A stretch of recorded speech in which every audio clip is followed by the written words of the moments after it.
క్రీస్తు పరిశుద్ధ నామమున చేరి వచ్చిన మీ అందరికీ నా శుభాభివందనములు. Good morning all of you. ఈ దినము కొరకై ఏర్పాటు చేయబడిన వాక్య పాఠము మత్తయి సువార్త 11వ అధ్యాయము 28 నుంచి 30 వరకు రాయబడిన దేవుని వాక్యములను చదువుతున్నానండి. మత్తయి సువార్త 11:28 నుంచి 30 వరకు. ప్రయాసపడి భారము మోసుకొంచున్న సమస్త జనులారా, నా యొద్దకు రండి, నేను మీకు విశ్రాంతి కలుగజేతును. నేను సాత్వికుడను, దీన మనస్సు గలవాడను గనుక మీ మీద నా కాడి ఎత్తుకొని నా యొద్ద నేర్చుకొనుడి, అప్పుడు మీ ప్రాణములకు విశ్రాంతి దొరుకును. ఏలయనగా నా కాడి సులువుగాను నా భారము తేలికగాను ఉన్నవి. దేవుడు తన పరిశుద్ధ వాక్కులను మనందరి హృదయంలో ఫలింపచేయునుగాక. ఈ వాక్యం మనం చాలా సార్లు మన కంటత తెలిసిన వాక్యమే. అవును, ఇక్కడ ఒక ఎక్స్చేంజ్ కనపడుతుంది కదా. మనం దేవుని దగ్గరికి వచ్చినప్పుడు అక్కడ ఒక ఎక్స్చేంజ్ ఆఫ్ ఆఫర్ మనకు దొరుకుద్ది. మనం దేంతో అయితే వస్తామో అది ఆయన తీసుకుంటాడు. ఆయన ఇచ్చే మరి ఆ గొప్ప,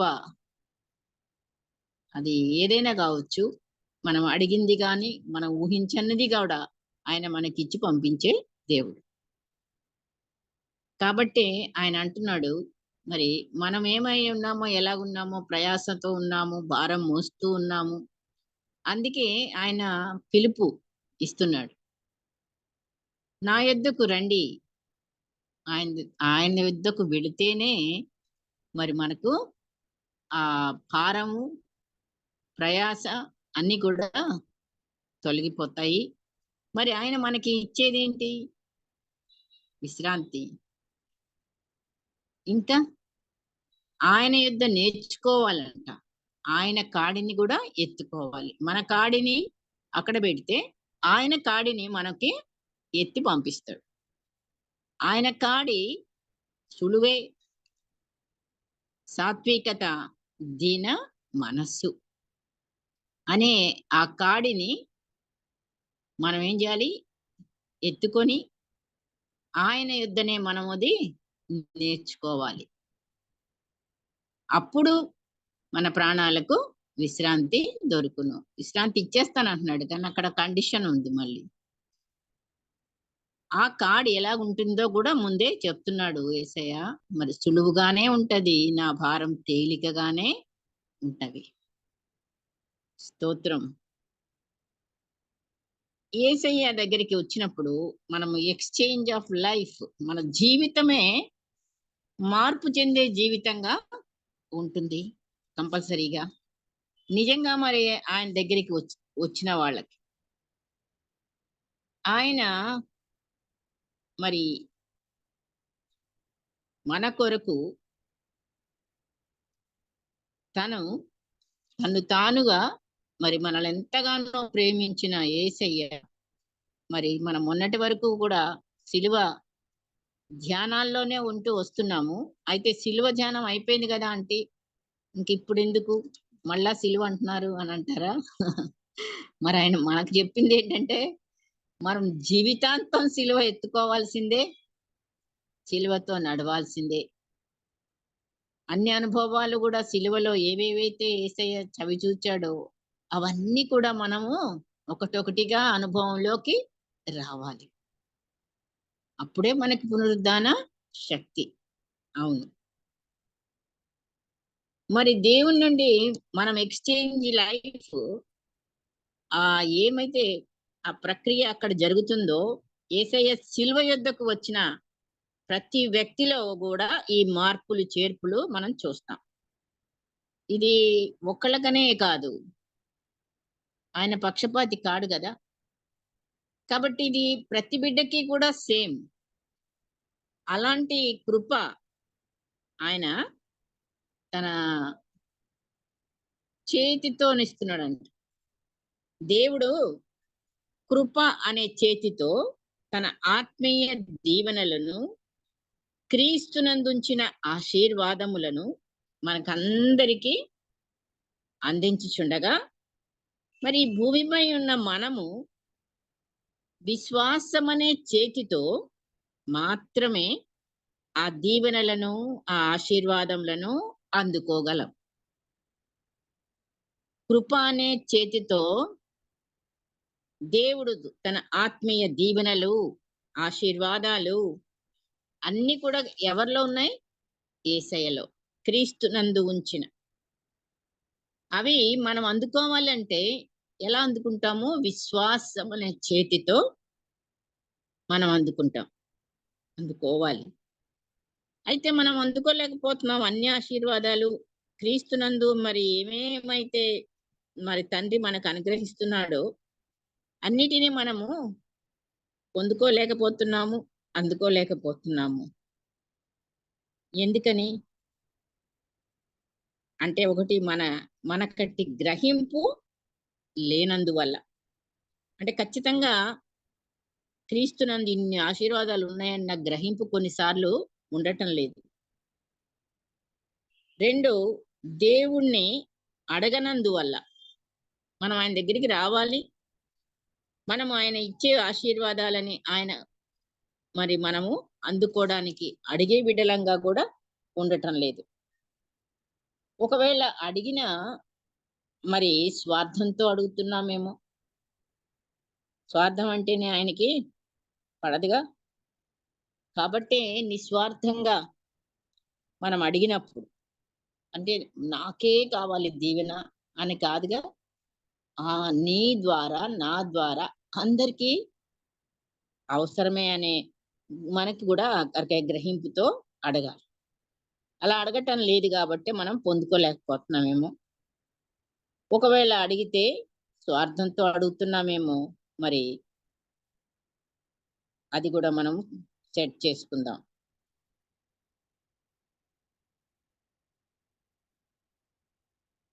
అపనమ్మకత్వంతో అడుగుటను బట్టి కూడా అందరము కొన్నిసార్లు ఓటమి చూడాల్సి వస్తుంటుంది, లేదా ఆత్మీయ పేదరికం కూడా మనం అనుభవించాల్సి వస్తుంటుంది. సో కాబట్టి మరి ఆయన కృప అనే చేతితో ఆయన ఆశీర్వాదాలు, దీవెనలు, క్రీస్తునందు ఉంచిన అన్ని కూడా మనకి ఇవ్వడానికి ఆయన సిద్ధంగా చేయి చాపుతుంటే మనం అందుకోవడానికి మనకి ఏం చాలట్లేదు? విశ్వాసము చాలట్లేదు. అపనమ్మకత్వం చోటు చేసుకుంటాడా? నిజంగానేనా? నాకు కూడానా? ఏదో అని మనం వెనక్కి లాగటం. మన ఈ క్రైస్తవ జీవితం బలంగా ఈ భూమిపై నిలవాలంటే, మరి ఆశీర్వాదాలన్నీ మనం ఆత్మీయంగా పొందుకోవాలంటే, యేసుక్రీస్తునందు మనం జీవించాలన్నా, క్రీస్తు మనలో జీవించాలన్నా, క్రీస్తు తండ్రి చిత్తమును సంపూర్ణంగా ఈ భూమిపై నెరవేర్చినట్లుగానే మరి మనము కూడా, నీవు నేను తండ్రి చిత్తమును నెరవేర్చాల. మొదటిగా దేవుడు క్రీస్తునందు సిలువలో మన కొరకు ఏం చేశాడు అనేది మనం గ్రహించాల్సి ఉంది. మనకు గుర్తుంచుకోవాలి కూడా ప్రతిరోజు, ఒకరోజు కాదు. మరి అందుకని అనుదినము ఈ సిలువను మనము మోస్తూనే మన జీవనం సాగించాలి అనేది. ఒకటి, మనం యేసు సిలువ దగ్గరికి వచ్చినప్పుడు ఫస్ట్ ఎక్స్చేంజ్ ఏమి జరుగుతుంది అక్కడ నిజంగా చెప్పాలంటే, యేసయ్య సిలువలో పాపుగా చేయబడ్డాడు. ఎందుకని? మనము నీతిమంతులంగా అగుట కొరకు. సో ఇక్కడ ఏం జరిగింది? పాపి నీతిమంతునిగా ఎక్స్చేంజ్ జరుగుతుంది. ఆయన పరిశుద్ధుడు, పాపము లేవాడు. మనం ఆయన యందు దేవుని నీతి అగునట్లు పాపమెరుగని ఆయనను మన కోసం పాపముగా చేసెను. దేవుడు అలాగా ఆయనని పాపముగా చేశాడంట. ఈ వాక్యం ఎక్కడుంది? 2వ కొరింథీ పత్రిక 5వ అధ్యాయం 21 చదువుతున్నాను. ఎందుకనగా మనం ఆయన యందు దేవుని నీతి అగునులు, పామెరుగని ఆయనను మన కోసము పాపముగా చేసెను. పాపిని రక్షించుట కొరకు ఈ లోకానికి మరి ఆయన రావటం. నిజంగా మరి సిలువలో ఈ మార్పిడి జరుగుతుంది. ఒక పాపిని పరిశుద్ధునిగా, నీతిమంతునిగా రక్షించబడడానికి మనం ఆయన యొద్దకు వచ్చినప్పుడు ఆయనే పరిశుద్ధుడే మరి పాపముగా చేయబడెను. ఇది కేవలము ఎలాగా? దేవుని కృప వల్ల మాత్రమే. మన మంచి క్రియల వల్ల ఏమాత్రం కాదు. మనకు అసలు రక్షించబడడానికి మనకి ఏమీ లేదు మన చేతిలో. యేసయ్య మన పాపములను సిలువలో మోసు మన శిక్షను కూడా ఆయన భరించాడు. అంత మాత్రమే కాకుండా ఆయనే మరి పాపముగా చేయబడడం అనేది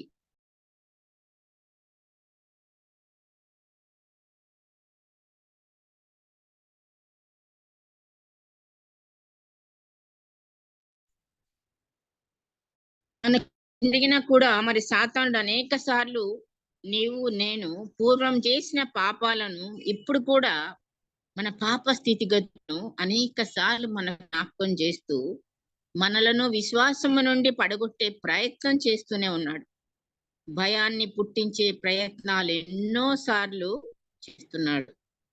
దేవుడు పాపాలను పూర్తిగా తుడిచివేసి ఉన్నాడని, నీతిమంతులముగా తీర్చబడ్డామని, శిలువ రక్తముచే కడుగబడ్డామని, జయించబడ్డ వారముగా ఉన్నామని మనం ఎప్పుడు కూడా మర్చిపోకూడదు. మరి ఎందుకంటే మనకేదన్నా జరిగినప్పుడు మరి మనం చాలా సార్లు మళ్ళీ ప్రభువా నేను పాపిని, నేను అనేక సార్లు ఇలా చేశాను అలా మళ్ళీ ఏ కరువు పెడతానే ఉంటాం. ఎందుకంటే ఈ ఈ సాతానుడు మనల్ని మన విశ్వాసాన్ని అప్ అండ్ డౌన్ చేయడానికి ఇలాంటివన్నీ జ్ఞాపకాలు చేస్తూ మనము ఆల్రెడీ పరిశుద్ధులమయ్యాము, నీతిమంతులమయ్యాము, మరి బిడ్డలమయ్యాము, రక్తంలో కడగబడ్డాం అనేది మర్చిపోతున్నాము.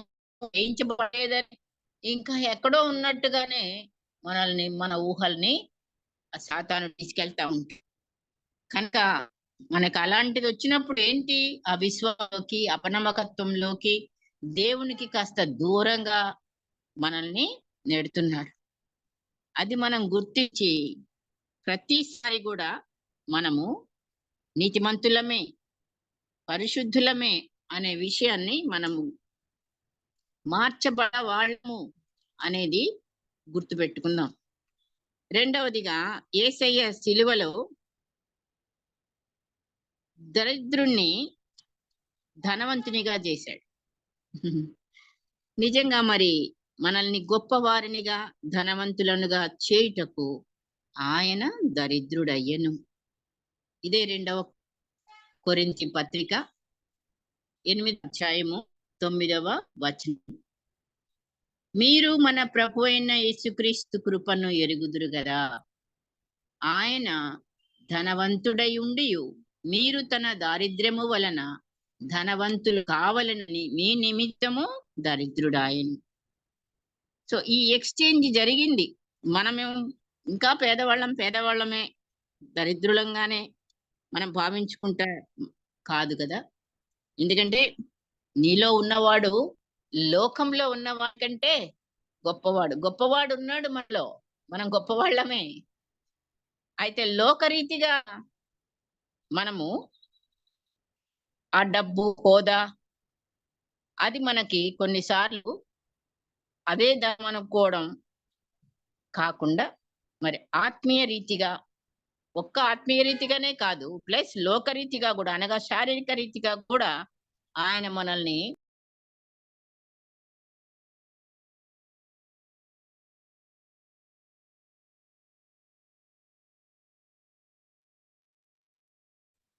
మనం ధనవంతులుగా చేయబడాలని మరి ఆయన దరిద్రుడు ఆయను. అలాగే ఈ ఇహలోక ధనము ఎలాంటిది అని ప్రకటన గ్రంథం 3వ అధ్యాయము 17, 18 వచనాల్లో చూస్తే ఇహలోక ధనం = గుడ్డితనం ప్లస్ దిగంబరత్వం, దౌర్భాగ్యం, దిక్కుమాలినతనము, దరిద్రత అనే అర్థం ఇచ్చే మాటలు అక్కడ మనం చదువుతాం కదా. కాబట్టి ఈ ఈ లోక ధనాన్ని కాదు, మనం ఎంతో ధనవంతుడము నేను అనే చెప్పుకుంటే మనం గుడ్డివాళ్ళమని, మనం దిగంబరత్వంలో ఉన్నామని, దౌర్భాగ్య స్థితి, దిక్కుమాలిన దరిద్రత స్థితిలో ఉండి మనం ఈ లోక సంబంధంగా మాత్రమే ధనవంతులమని చెప్పుకోవడం అది దేవునికి ఇష్టం కాదు. అందుకే మనకి ఎంత కావాలో, ఏం కావాలో ఆయనకి తెలుసు. ఫిలిప్పి 4:19 వచనంలో చూస్తే బాగా దేవుడు తన ఐశ్వర్యము చొప్పున క్రీస్తు యేసునందు మహిమలో మీ ప్రతి అవసరమును తీర్చును. అవును, మన అవసరాలు తీర్చి మనకి ఏది కావాలో అది ఇచ్చినప్పుడు అది చాలు. అదే మనకి ఐశ్వర్యం. దేవుని యొక్క ఐశ్వర్యం నుంచి మనకు అవి మహిమలో ఆయన మనకు అందిస్తున్నాడు. కనుక మత్తయి సువార్త 6:33లో కూడా యేసయ్య చెప్పే మాటలు, ఆయన రాజ్యమును నీతిని మొదట వెదకుడి, అప్పుడు అవన్నీ మీకు అనుగ్రహించబడును. అవును, మనం పొద్దున్న లేచిన దగ్గర నుంచి అన్యుల్లాగా మనకి అది లేదు, ఇది లేదు, అది కావాలి, ఇది కావాలి, ఈ లుక్ అంతా మనకి భూ సంబంధమైన విషయాల మీదనే మనం మనసు పెడితే కాదు గాని, మరి ఆయన రాజ్యమును నీతిని మనం వెతికే బిడ్డలంగా ఉన్నప్పుడు మనం అడగకుండానే మన అవసరాలు తప్పకుండా ప్రభు తీర్చే దేవుడు. 2 పేతురు 1:4 వచనంలో దేవుని వాగ్దానాలు మనకి ఐశ్వర్యం అంటున్నాడు పేతురు. అవును, ఆయన ఏవైతే వాగ్దానాలు మనకి ఇస్తున్నాడో అవే మన ఐశ్వర్యం. అలాగే ఇప్పుడు యేసయ్య ఈ లోకంలో ఉన్నప్పుడు పేదవాడిగా జీవించలేదు, దరిద్రుడు అయ్యాడు అని అంటున్నాం కదా మనము. ఆయన పేదవాడిగా జీవించాడా? జీవించలేదు. ఎవరిని అప్పడగలేదు. అక్కడున్న అవసరతను గుర్తించి తనను వెంబడించిన వాక్య సందేశాన్ని వినుటకై వచ్చిన వేలాది మందికి మనం తెలుసు. 5,000 మందికి, పురుషులకు 5,000 అని రాయబడింది. స్త్రీ పిల్లలందరూ కలిపి 10,000 మంది అయ్యుండొచ్చు కూడా. ఒకేసారి భోజనం పెట్టాడంటే ఆయన పేదవాడికి ఇది సాధ్యమా? ఆయన ఉన్న గొప్పతనం ఏంటో మనము గుర్తించినప్పుడే మనకి కూడా అలాంటి అసాధ్యాలు సాధ్యాలుగా చేస్తే దేవుడు. ఇప్పుడు లోకానుసారమైన ట్యాక్స్లు కట్టాడు ఆయన. పేదలు ఎల్లప్పుడూ ఉండరు కానీ పేదలు ఎల్లప్పుడూ మీతో ఉందురు, కానీ నేనెప్పుడు ఎల్లప్పుడూ మీతో ఉండను అన్నాడు ఒకసారి కదా. అవును,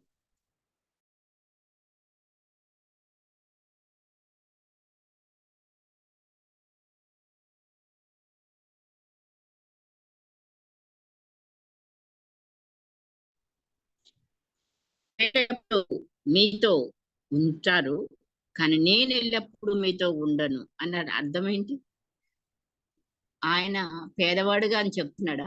నేను ఎల్లప్పుడూ మీతో ఉండను కనుక పేదలు ఉంటారు మీతో, పేదవాడిని మీరు ఎప్పుడైనా ఆదరించవచ్చు అని మరి మాట చెప్తున్నాడంటే ఆయన పేదవాడు కాడనిగా. ధనవంతుడైన యవనునితో నీవు వెళ్ళి నీకున్నదంతయు అమ్మి పేదలకు ఇచ్చి నీవు వచ్చి నన్ను వెంబడించమన్నాడు. అంటే యేసయ్య ఎంతటి గొప్పవాడైనా మనుషులు అర్థం చేయకుండా ఉంటున్నాము. కేవలము ఇహలోక సంబంధమైన గొప్పతనాలు కాదు గాని యేసయ్యలో మరి ఆ ఉన్నత స్థితిని, దేవుని కుమారుడని, ఆయనలో సమస్తము మనకి దొరుకునని మనం పూర్తిగా విశ్వసించినప్పుడు ఖచ్చితంగా మనము అన్నిటినీ పొందుకునే బిడ్డలంగా ఉంటాము. యేసయ్య సిలువలో మరి నిజంగానే నిరుపేదగా దిగంబరత్వము సిలువ వేయబడ్డాడు. నిన్ను నన్ను గొప్పవారిని చేయడానికి. దావీదేమంటున్నాడు, ఈ లోకములో నీవు నాకుండగా ఏదియు నాకు అక్కరలేదు అని అంటాడు. ఈ లోకంలో ఉన్నవాని కంటే నీలో ఉన్నవాడు గొప్పవాడు అని మనకి జ్ఞాపకం చేస్తున్నది బైబిల్. కనుక మనలో ఉన్నవాడు మనకి ఏది తక్కువ చేయకుండా అన్నీ కలిగినవాడు కాబట్టి మనము గొప్పవారమే. అందుకనే అపోస్తులు మన పేతురు యోహానులు ఆ కుంటి వారిని స్వస్థపరిచినప్పుడు ఏమన్నారు, ఆయన మా దిక్కు చూడయ్యా అని చెప్పి ఏమన్నా చూస్తారేమో అని ఆశతో చూశాడు. కానీ మా దగ్గర వెండి బంగారాలేమి మా యొద్దకు గాని యేసు నామమున లేచి నడువు అని చెప్పగానే అతను లేచి నడవడం ప్రారంభించాడు, లేయడం ప్రారంభించాడు. నామములో గొప్పతనం, అన్ని నామముల కన్నా గొప్ప నామము యేసయ్య నామం. ఆ నామంలో ఉన్న ఆ నామములో ఏదైనా కూడా మనము పొందుకుంటామన్న ఉన్నది. ఖచ్చితంగా మనకి లేని వాటిని అడిగి మనం పొందుకునే బిడ్డలంగా అతి ధైర్యంగా ఆయన కృప మీద చేరడానికి మనకు అవకాశాన్ని కల్పించాడు యేసయ్య. అందుకే యేసయ్యలో అన్నిటిని కూడా మనము పొందుకునే వారంగా ఉండాలి. 3, యేసయ్య సిలువలో శాపాన్ని ఆశీర్వాదంగా మార్చిన దేవుడు. అవును, మనల్ని ఆశీర్వాదముగా మార్చుటకు ఆయనే ఒక శాపంగా మార్చబడ్డాడు. ఈ మాట మరి గలతీ పత్రిక 3వ అధ్యాయము 13, 14. ఆత్మను గూర్చిన వాగ్దానము విశ్వాసము వలన మనకు లభించినట్లు అబ్రహాము పొందిన ఆశీర్వచనము క్రీస్తు యేసు ద్వారా అన్యజనులకు కలుగుటకై క్రీస్తు మన కోసం శాపమై మనలను ధర్మశాస్త్రము యొక్క శాపము నుండి విమోచించెను. ఇందును గూర్చి మ్రాను మీద వేలాడిన ప్రతి వాడును శాపగ్రస్తుడు అని వ్రాయబడింది. ఆయన మన కొరకు మనం పొందవలసిన ఆశీర్వచనం కొరకు మరి శాపముగా మార్చబడ్డాడు. అబ్రహాము పొందిన ఆశీర్వాదము క్రీస్తు యేసు ద్వారా అన్యజనులకు కలుగుటకై క్రీస్తు మన కోసం శాపమై. నిజంగా నీవు నేను కూడా మరి అట్టి ఆశీర్వాదంలో మనం ఉన్నప్పుడు మన ద్వారా ఇంకా అనేక మంది ఆ ఆశీర్వాదాన్ని రుచి చూడడానికి మరి భూమి మీద మన సమస్త వంశములను ఆయన అబ్రహాం ద్వారా ఆశీర్వదిస్తూ వచ్చాడు. క్రీస్తు చేసిన నిజాలవుతున్నాయి. మరి మనం ఆశీర్వదించబడ్డాం గనుకనే ఇప్పుడు ఆయన ఆ శాపం నుండి మనం తగ్గించబడ్డాం. మనకున్న శాపము పోగొట్టబడి మనం ఆశీర్వాదంగా మార్చబడ్డానికి విశ్వాసులకు తండ్రిగా ఆశీర్వదించబడిన ఆ ఆశీర్వాదము నేడు నీకు నాకు కూడా అది మరి మనం పొందుకోగలిగే భాగ్యాన్ని ఆయన మనకిచ్చాడు. ఎవరి ద్వారా? పరిశుద్ధాత్మని ద్వారా. నిజంగా చూడాలంటే మరి మనకి ఎల్లప్పుడూ మరి పరిశుద్ధాత్ముడు మనకు తోడుగా ఉన్నాడు. ఆయన మనము విశ్వసించే మనలో నుండి జీవజల నలు నీ ఊటలు పారును అని ఆయన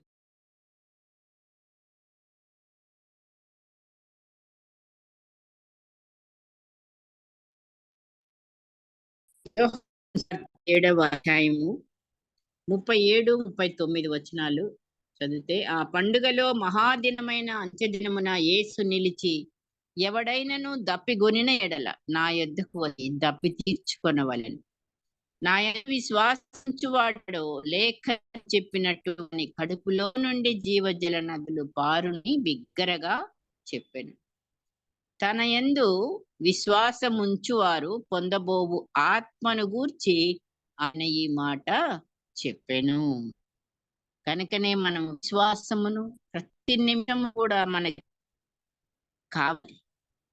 ఆ కార్యాలన్నీ కూడా మనం ఇలా నెమరువేసుకుంటూనే, మరి ఆయన శిలువ యొద్దకు వస్తూనే, మనల్ని మనం ఆయనకి సమర్పించుకున్నప్పుడు, శిలువ యొద్ద మరి 3 విషయాలేనా అండి అని అంటారా? కాదు. చాలా విషయాలు మనము ఎలాగా మార్చబడతాం అక్కడికి.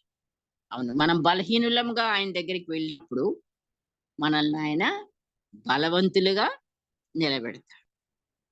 బుద్ధిహీనులమే ఆయన యొద్దకు వెళ్ళినప్పుడు, జ్ఞానము గలవారిగా ఆయన మనకు జ్ఞానాన్నిచ్చేది.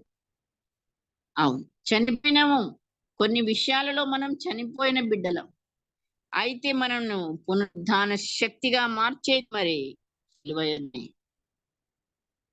పోగొట్టుకున్న కుమారత్వాన్ని మనము పొందుకోవడానికి అంటే కుమారులంగా, వారసులముగా మనం పొందుకోగలుగుతాం. అలాగే మరి పోగొట్టుకున్న ఇహలోహ సంబంధాలు కావచ్చుగాక, ఏదైనా మనకి. కానీ ఆయన దగ్గరికెళ్ళినప్పుడు మళ్ళీ మనము సమాధాన పరిస్థితి మనకి లభిస్తుంది. అన్నీ కూడాను మనం తిరిగి పొందుకునే బిడ్డలంగా మనము అక్కడ నిత్య జీవము. మరి నిత్యము మనం ఆనందంగా పరలోక రాజ్యంలో జీవించాలంటే ఆ సిలువ తప్ప, యేసయ్య ద్వారా తప్ప మరి ఎవరు కూడా తండ్రి యొద్దకు ఎక్కి వెళ్ళలేరు. కనుకనే సిలువ మనకి మధ్యవర్తిత్వం చేస్తాం. భూమి మీద ఉన్న మనము పరలోకం వెళ్ళాలంటే మార్గం యేసుక్రీస్తే. అదే సిలువ మార్గం. ఆ సిలువ ద్వారా తప్ప మరొక మార్గం మనకి లేదు. కనుకనే మరి అక్కడ మనము ఎక్స్‌చేంజ్ చేయబడతాయి మన జీవితాలు. చీకట్లోనున్న మనము వెలుగులోనికి ప్రవేశింపబడతాం. దుఃఖంలో ఉన్న మనము ఆనందంలోకి ఎత్తబడతాం. నిజంగా మరి ఇన్ని మార్పులు మనకు ఆ సిలువ దగ్గర తప్ప మరెక్కడ కాదు గనుక, ప్రతిరోజు మనం సిలువ అంటే భయపడి, సిలువ అంటే బాధపడి, సిలువను పక్కన పెట్టాలా అనేది సాతాను యొక్క దృష్టి. యేసయ్యను సిలువ ఎక్కనీయకుండా చెయ్యాలనే ఎన్నెన్నో ప్రయత్నాలు పుట్టినప్పటి నుంచే చేసుకుంటొచ్చాడు ఆ సాతానుడు. ఎందుకంటే సాతానుడికి సిలువలో ఆ ద్వారానే ఆయన తల మీద యేసు పాదాలుంచి మరి ఓర్చే దినము మర మనుషులకు మరణం అనేది ఆ యొక్క పాము కాటు ఎప్పుడు జరిగింది? ఆది కాండంలోనే అవ్వగారు ఎప్పుడైతే మరి శోధనలో పడ్డారో, ఆళ్ళిద్దరిని కూడాను పాము ఏం చేసిందన్నట్టు? కాటు వేసింది. ఆ కాటు వేసిన విషాన్ని మరి యేసయ్య ద్వారా మరి మనము తిరిగి ఆయన బిడ్డలముగా అంటే చనిపోయిన మరి మరణం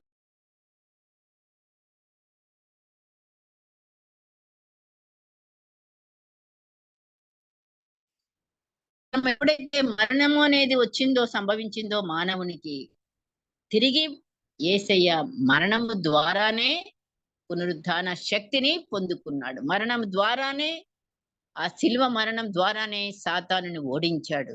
శిలువ మరణం ద్వారానే మరి లోకాన్ని జయించాడు.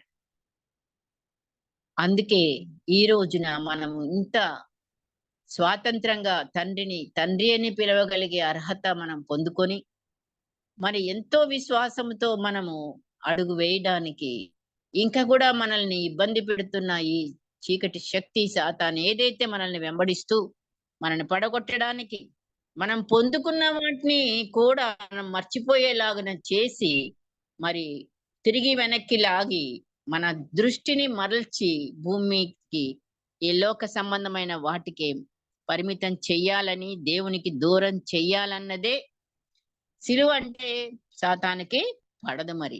అందుకే మన సిలువ ద్వారానే మరి ఈ యొక్క లైఫ్ మన జీవితాన్ని సంపూర్ణంగా మార్చబడి దేవునిలో నడుస్తూ అనేకులకు మనం ఏ రీతిగా ఆశీర్వాదాలు అందుకున్నామో, బలహీనులముగా బలవంతులమయ్యాము, అవిశ్వాసులముగా ఉండి విశ్వాసులమయ్యాము, చీకటిలో నుండి వెలుగులోకొచ్చాము.